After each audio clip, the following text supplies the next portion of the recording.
Mtu wa Mungu, ili ufike sehemu ambayo umekusudia kufika, ni lazima ukubali kupita njia ambayo inakupeleka hiyo sehemu.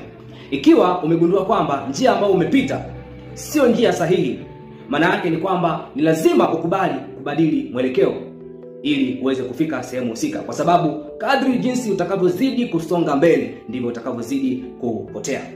Nipo hapa kukwambia sio kwa habari ya njia za hapa duniani. Ni kweli hapa duniani unaweza ukapita njia tofauti tofauti na ukafika sehemu moja mkiwa umetoka sehemu moja pia, lakini kwa habari ya njia ya kuelekea mbinguni, njia ni moja tu.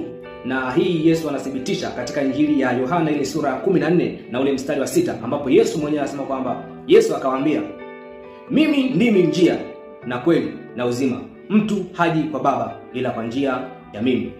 Zingatia, mimi ndimi njia na kweli na uzima, mtu haji kwa Baba ila kwa njia ya mimi. Maana yake ni kwamba hapo anasema njia ya kuingia mbinguni ni moja tu.